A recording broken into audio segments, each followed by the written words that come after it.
ID. Asli Warfi. Bismillahirrahmanirrahim.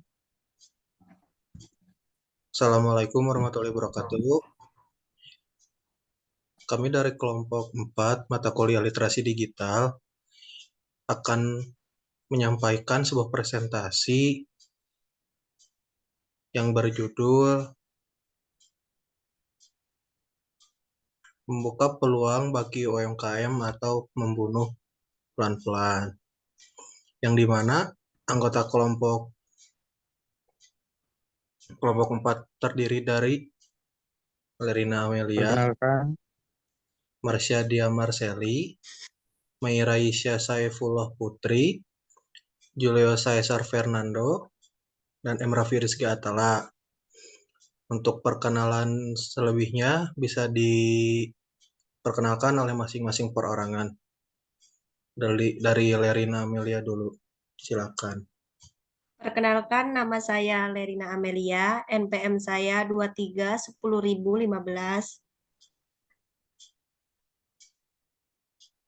Perkenalkan, nama saya Marsha De Marcelli dengan NPM 23 10.021. Perkenalkan, nama saya Meiraisya Saifullah Putri dengan NPM 23 10.028. perkenalkan nama saya Julio Cesar Fernando dengan NPM 23 10.003. Perkenalkan nama saya Emra Rizky Atala dengan NPM 23 10.011. Untuk mengefektifkan waktu, mari kita mulai presentasi ini dengan membaca bismillah bersama-sama. Bismillahirrahmanirrahim. Kemudian masuk kepada intinya, yaitu pembacaan materi yang akan dipaparkan oleh saudara Julio Caesar Fernando.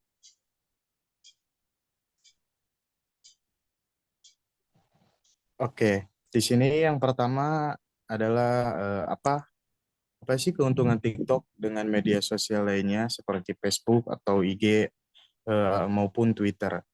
Jadi di TikTok itu adalah suatu aplikasi yang membuat videonya dengan sangat mudah. Kelebihan lainnya dari aplikasi TikTok adalah terkait dengan pemasaran, kemudahan dalam memproduksi video. Pengguna dapat membuat, mengedit, dan mengupload video langsung hanya dengan menggunakan aplikasi tersebut, tanpa harus editing di PC atau di aplikasi lainnya.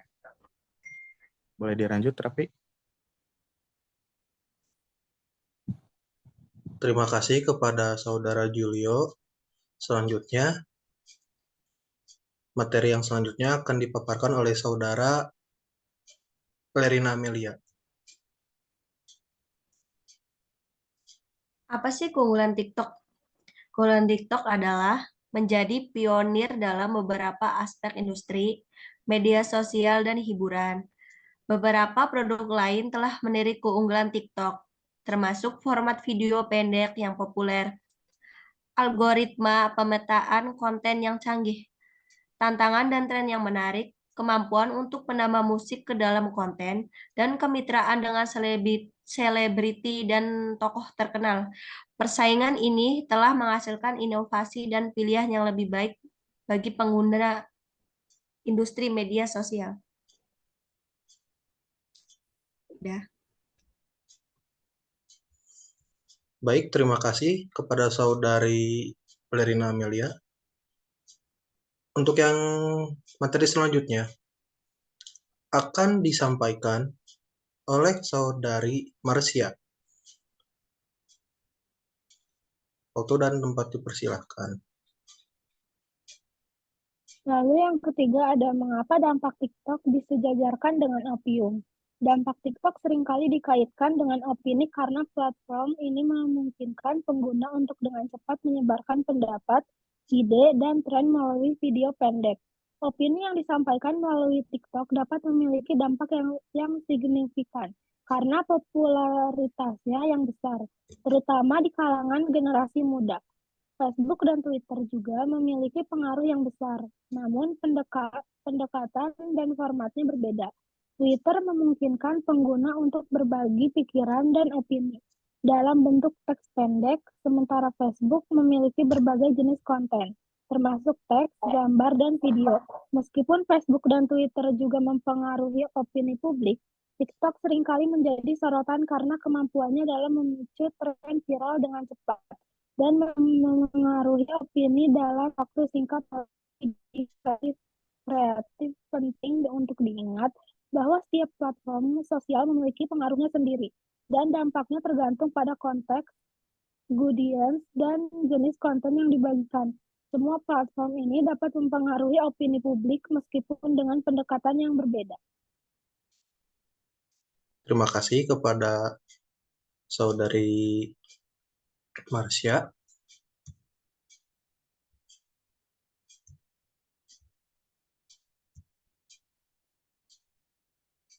Untuk yang selanjutnya, materi akan disampaikan oleh Saudari Meiraisya. Yang keempat yaitu adalah bagaimana kajian pemerintah melalui Menteri Perdagangan. Dampak positif dan negatif TikTok Commerce bagi usaha mikro, kecil, dan menengah UMKM akan melibatkan berbagai aspek.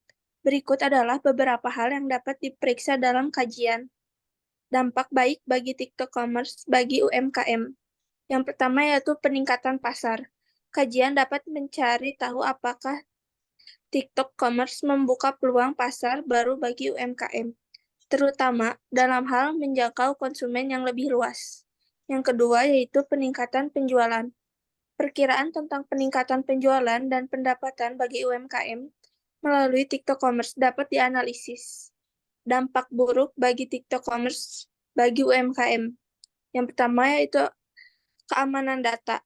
Kajian dapat menilai kekhawatiran seputar keamanan data dan privasi yang mungkin timbul dalam berjualan di TikTok Commerce. Yang kedua yaitu kompetisi yang ketat. Apakah UMKM menghadapi persaingan yang sangat ketat dengan penjualan lain di TikTok Commerce dan dampaknya pada profitabilitas mereka? Terima kasih kepada Saudari Meiraisya. Untuk materi yang selanjutnya akan dibacakan oleh Saudara M. Raffi Rizky Atala, yaitu saya sendiri. Materi yang kelima, bagaimana regulasi pemerintah yang sudah dirilis untuk menangani dampak buruk UMKM di Indonesia. Pemerintah berencana untuk melarang TikTok Shop di Indonesia sebagai respon terhadap keluhan dari UMKM yang tidak mampu bersaing dengan serbuan barang murah dari luar negeri melalui platform tersebut. Larangan ini dijauhkan setelah revisi Peraturan Menteri Perdagangan atau Permendag nomor 50 tahun 2020 tentang ketentuan perizinan usaha periklanan, pembinaan, dan pengawasan pelaku usaha dalam perdagangan melalui sistem elektronik. Lalu untuk materi yang selanjutnya akan dilanjutkan oleh saya. Yang keenam, adakah informasi atau ajakan yang ingin kalian sampaikan kepada masyarakat terhadap TikTok? Tentu, jika kami memiliki gerakan kampanye untuk masyarakat tentang pemanfaatan TikTok, pesan yang ingin kami sampaikan mungkin akan mencakup hal-hal sebagai berikut.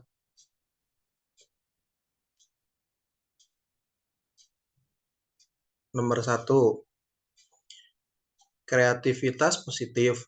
Ajak masyarakat untuk menggunakan TikTok sebagai wadah untuk mengekspresikan kreativitas positif, membagikan pengetahuan, dan menginspirasi orang lain.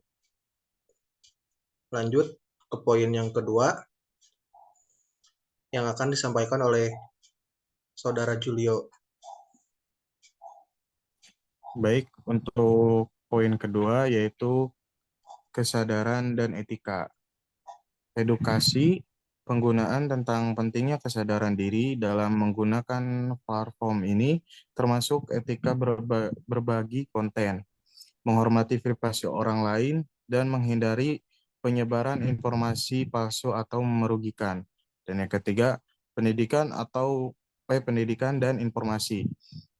Gunakan TikTok sebagai alat untuk menyebarkan informasi, pendidikan, dan fakta yang akurat. Ajak para pengguna untuk berpartisipasi dalam kampanye pendidikan atau sosial yang relevan. Dan yang keempat, kesehatan mental.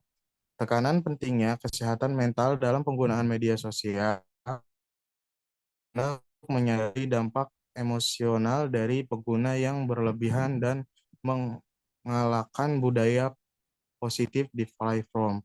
Dan yang kelima dan yang terakhir, kerjasama dan dukungan ajakan masyarakat untuk mendukung satu sama lain, memberikan dukungan kepada kreator lokal, dan membangun komunitas yang inklusif dan ramah di TikTok. Sekian Saudara Raffi, terima kasih. Baik, mungkin sekian presentasi yang dapat kami paparkan, yang dapat kami sampaikan. Kurang lebihnya mohon dimaafkan apabila masih ada kekurangan, masih ada kesalahan, mau itu dari segi pemaparan, dari segi bahasa, dari segi perilaku, atau dari segi materi, itu mohon dimaafkan. Kami dari kelompok 4, mata kuliah literasi digital. Sekian, terima kasih. Wassalamualaikum warahmatullahi wabarakatuh.